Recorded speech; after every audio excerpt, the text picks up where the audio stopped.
my name is Helene and I'm here today to wrap up the first 2 weeks of May. I am currently participating in 3 readathons, so I thought that I would just wrap up these readathons through these half-monthly wrap-ups, just because that is the easiest way for me to do it. So the books I'm going to talk about today are both books that I read prior to the readathons that I'm currently doing and also during the readathons so far. The first book I completed in May is Butcher's Crossing by John Williams. I already did a review of this book, so I will put that one down below. It is a full video review where I explain the book and my thoughts on it, so I won't go too much into detail with it just here, but I will tell you that I absolutely loved it and I gave it 4 stars. It is a western, so if that captivates you, then you must know that. Afterwards, I picked up a modern classic, and that is 100 Years of Solitude by Gabriel Garcia Marquéz. Now, this book was so interesting. Let me just tell you right away, I gave it 4 stars. I loved it. I loved the fact that I was so confused from beginning to end when it comes to these characters and their names, because I couldn't figure out who was whom. I then realized that it wasn't just me, it is a purpose of the book. You are meant to be confused, because this is basically a book about a family that we follow through 100 years. This family is destined to be lonesome, hence the title, and that's because they have been born within the family. How do you explain this? Their cousins or their brothers and sisters have had some children, and we then follow this family and these children through this book. And because of this weird way of producing children, I don't know how to explain it. Anyway, I hope you understand what I mean. Because of this way of producing children, this family is doomed to become lonesome. There's a reason why everyone is called the same. That's because it enhances the theme, and I did get that, and I was confused, but I kind of liked it because I had fun with it. This book is very dense. It has a lot of compact pages with a lot of text on it, but it doesn't read like that. It doesn't read like a book that is very hard to get through. I actually read it in a couple of days because I really enjoyed the stories, and suddenly 20 pages had been read without me realizing it. So I definitely think this is worth a read. It is quite different from what else I have read, but I like that in books, and that is one of the reasons why I gave it 4 stars. Next, I read a book on my Kindle, and that is The Rosey Effect by Graeme Simsion.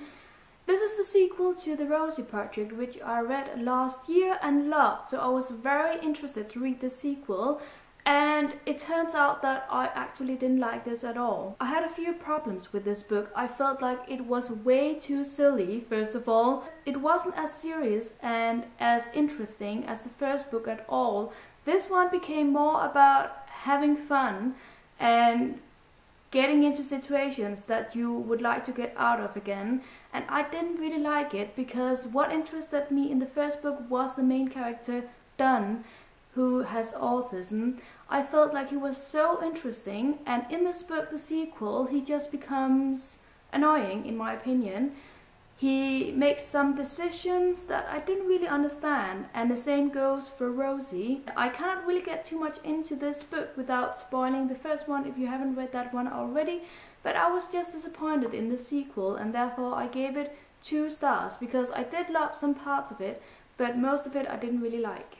Then I was in the mood for fantasy, and that's why I picked up the first and second book in the Lord of the Rings trilogy by J.R.R. Tolkien. I'm sure you know these books. This is the Fellowship of the Ring, and then we have the 2 Towers. I have said earlier on this channel that I had given up on this trilogy simply because I have tried reading it for years now and not been able to complete it.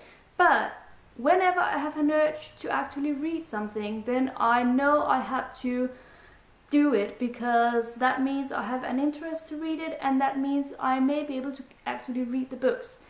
What I'm trying to say is I wanted to read these again, even though I haven't been able to do so earlier, And this time around, I've really enjoyed the books. I will say the first one was my favorite. This one brought back so many memories, both when it comes to the films. I remember the films when reading, but also when it comes to my childhood, because I did read this book when I was a teenager. I really loved it. I gave it 5 stars. I do realize that some passages are very descriptive, some passages may become a little bit boring, but in my opinion, these passages make the book because it's part of the story. I want the descriptions, I want all of the songs, hymns, etc. because it makes the story, and I really liked it. I also really liked the second book, but this one I gave 4.5 stars out of 5 because I felt like it dragged a little bit in some parts. I liked the beginning, but then it started dragging and I had a hard time focusing,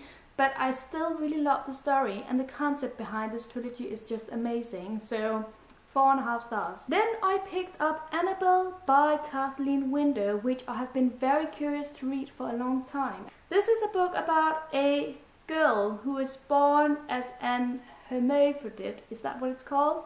So that means she's born as both a girl and a boy. She lives in Canada in the 1960s, I believe, and during that time, in that place, it is not a good thing to be anything but normal. So her parents try to hide the fact that she is a girl. She is being brought up as a boy, she takes medicine, and she tries to ignore her inner female. This was an interesting read. I love reading books that are not what I normally read because they give me new perceptions of things, they give me new ideas, they educate me about topics that I don't know about already, and this book was no exception. The beginning was the best. I loved reading about rural Canada in the 1960s, and the main character was so adorable, as well as her mother and her mother's best friend. Then we have her father, who was kind of a pain in the ass, and that resulted in some scenes that were very cruel, and I had a hard time getting through those. But I loved it because this book made me feel something, and I appreciate that in a book. The rest of the book was okay, but I started losing focus. I don't know exactly how to explain it, but something happened that made me lose interest in the book.